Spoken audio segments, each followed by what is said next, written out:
Welcome back, everybody. All right, so we got a video here of a bunch of clips that I don't think we signed up for. I don't think that's the future that we want. Time to start fighting back. Like, subscribe, and definitely share. Thanks for watching. Experiment. 400 people, same moment, same grocery store, same items. Some paid $4.69 for eggs, some paid $4.28. Wheat thins, 4 different prices. Peanut butter, 3 different prices. An algorithm decided who pays more. So how did they decide who pays what? It's watching everything you do. What you search for, what you browse online, what you buy, when you buy it. It builds a profile and then it calculates what's the most this person will pay. It's called surveillance pricing. Corporations using your data to charge you the maximum amount they think you'll pay. Here's how they did it. Companies like Instacart bought a firm called Eversight. Every time you buy canola oil, they're testing. Can we charge you 10 cents more, 20 cents more? What's the maximum before you notice? They call it AI for everyday price performance. And they promise grocery stores 2 to 5% profit increases. Translation, they squeeze millions of dollars out of you, one bag of beans at a time. And it's not just online. Walmart is lobbying to expand surveillance pricing to physical stores. Electronic shelf labels with digital price tags. Tech giants want you to believe you can opt out of that, but you can't opt out of groceries. And they know that. And look, this isn't just about groceries. An Uber driver analyzed 159 identical rides. Same route, same driver, same car. Some passengers paid $80, others $250. Your rent? Landlords are already doing this. The Competition Bureau investigated. Restaurants, flights, hotels, if it can track you, it can charge you more. Wabkanu's NDP government saw this coming, so they banned it. Here in Manitoba, we've got a bill to ban predatory pricing. First province in Canada. And what's Doug Ford doing about any of this? Is this something that your government would be open to banning here in Ontario? No. I'm introducing a motion to ban predatory pricing in Ontario. Doug Ford should put his money where his mouth is and protect you from the American tech giants and corporations that are ripping you off. History is truly at a turning point. It's the beginning of a global mobilization effort to rally our forces behind this great reset initiative. Energy systems, food systems, and supply chains will be deeply affected. We will destroy, unfortunately, a lot of employment. The future is already here. It's coming like a tsunami. The opportunities are immense, and we have to prepare ourselves already now. The most important thing to know about the future is that humans will soon be hackable animals. Elites may gain the power to re-engineer the future of life itself. Science is replacing evolution by natural selection with evolution by intelligent design. Not the intelligent design of some god above the clouds, but our intelligent design. Freedom is the right to say no.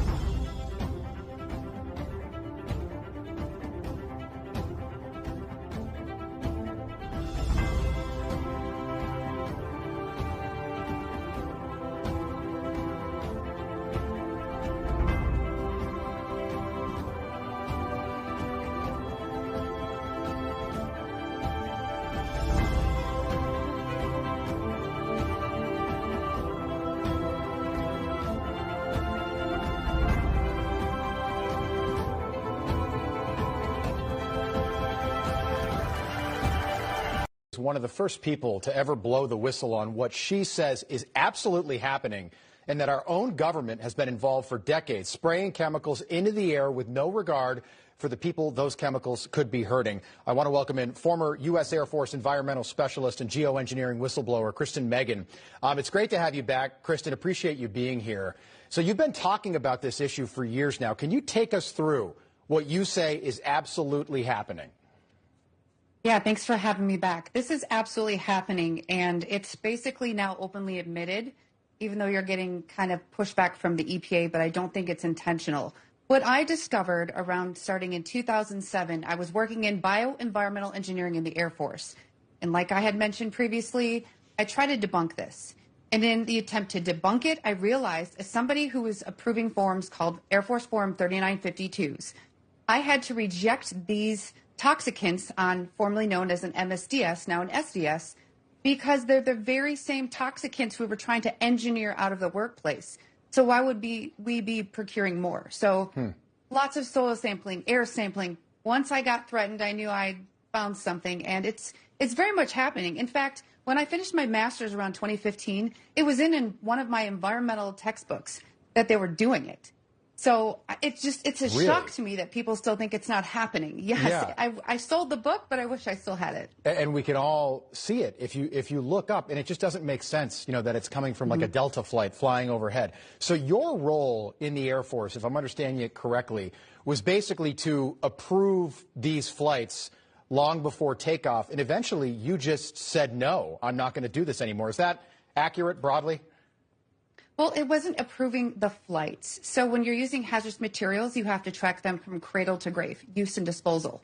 So when I was in the Air Force, I'm basically OSHA and EPA, but in the military. So I had to make sure that we were keeping workers safe. So we had to understand what we were bringing on and how could it affect human and environmental health. Right. People will say to me, they're like, well, we don't think this is happening. If this isn't happening, why have multiple states passed laws banning weather engineering, including Florida, including Texas? Can you explain that? Yeah, that's exactly it. I know a lot of people have taken the angle of, because people still don't believe it. Even if you don't believe it, there's people that are trying to take action saying, look at what they're claiming. Because when the government claims that they're going to do something, they're already doing it. And they're trying to say, even if you don't believe it, would you want it to happen? It has these human and environmental impacts. So, yes, and there's a lot of those legislators have reached out to myself and Dane Wigington over the past couple of years. So they have the information and all the government documents that are on geoengineeringwatch.org. Biggest question, in your opinion, why is this being done? And again, it might not be EPA, could be DARPA, could be War Department, could be private companies, but why are they doing this? I think there's a multitude of reasonings. You control the weather, you can handicap many people. We did it flooding the Ho Chi Minh Trail. But when you have this huge climate change initiative, we needed to find ways to dim the sun and decrease the solar load. So this is fear-based, and I also think it's financially incentivized through betting on crops and, again, handicapping anyone in war. Yeah, so it kind of takes away the organic from anything organic you're buying, because this is then sprayed into the air, and then and gravity brings it down. Eventually, the rain brings it down, and it is all over all of us. What are these crops doing to people? Or, I'm sorry, these chemicals doing to people? Well, a lot of them are heavy alkaline metals and salts, and what they do, again, is that synergistic toxicity. You're breathing it in, you have the dermal absorption and an inhalation. And it does depend on relative humidity and different weather patterns. Like, I live in Michigan, so we have all seasons in the same day. Right. So the dissipation rates are faster. When you ingest that, it is eating away at your gut health. And the thing is when they're using strontium and barium, those things bioaccumulate in the bones, and it also displaces potassium. And if anyone's ever had low potassium, you know that causes a massive issue with your nerves and your heart, and it can mimic a heart attack.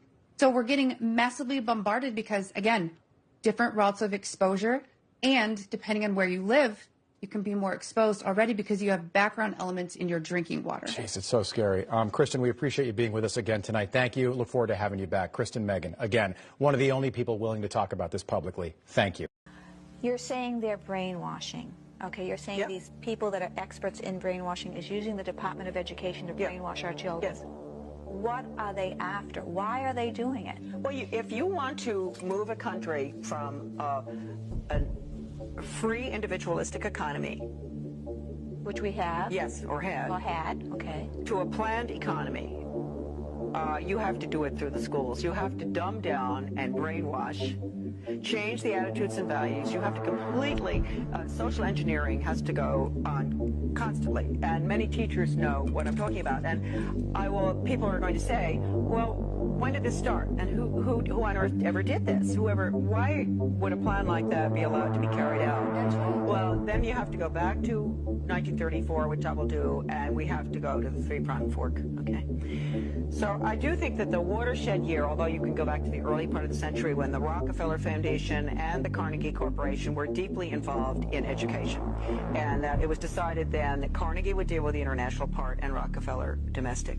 They commissioned the American Historical Association to put together a study of the social studies, and they came up with lots of volumes, but I have one little volume, Conclusions and Recommendations for the Social Studies. And basically that little one is an original book. I wish I'd brought it with me. Too bad. But I don't even dare let it out of the house. It's so important. It called for changing the United States through the schools from a free individualistic economy to a socialist, collectivized, planned economy in the New World Order. It says that in the book? Yes. And that book was written when? In 1934. By who? It was the Carnegie Corporation paid for it. The American Historical Association put it together. And can people get that book in the library? No. No, they can't. They were very instrumental in getting the Elementary and Secondary Education Act passed, which, as I said before, changed education from knowledge, content-based, academic, to performance-based behavior. And from that time on, because that was necessary for what we're looking at now with school to work agenda is the planned economy is performance-based. So they're training workers. They're training not little thinkers, worker not bees. leaders. Exactly. At that time, you had a general, Buck Chisholm, a Canadian general psychiatrist, who was a very close friend of Alger Hiss's. And he gave a speech in 1945 to the World Health Organization, which basically recommended getting rid of the conscience. Wow. Yes. And he said we would do it through the schools. We would retrain the teachers to be little psychiatrists. He said it is an international system they're looking at. They're going to change the behavior of the children. They're going to change the teachers' training. They're going to do everything. He told them everything. And they didn't believe him? No, they just, well, you know what goes on. Over the years, I've realized you cannot trust the data. You can't trust what these companies tell you. They're trying to sell you something. I did a video a while back about how governments use data to manipulate you. Yeah, they could say 95%, but in all honesty, it's only like 1% difference. Like, they use data and numbers to really conflict things and twist your way of thinking. Why aren't you telling all your cardiologists to study how magnesium prevents heart attacks and strokes? Why aren't you doing that? Why aren't you educating people that salt is required to keep your blood pressure normal? In Britain, in 2016, we're publishing a research study on salt that the higher your salt goes up, it has been found in 50 countries. The more salt you eat, the lower your blood pressure comes and lower the risk for heart attacks and strokes. And when they published that study after a 20-year, it was a 450,000 people in 49 countries, largest study ever looking at salt consumption and heart disease risk factors. They found that those people that consume 3 and 4 times the amount the FDA recommends have the best heart outcomes. And when they published that, the American Heart Association threatened them and said, you better retract that study or we're pulling all of our funding to the Lancet. And you can still go read the retraction letter right now.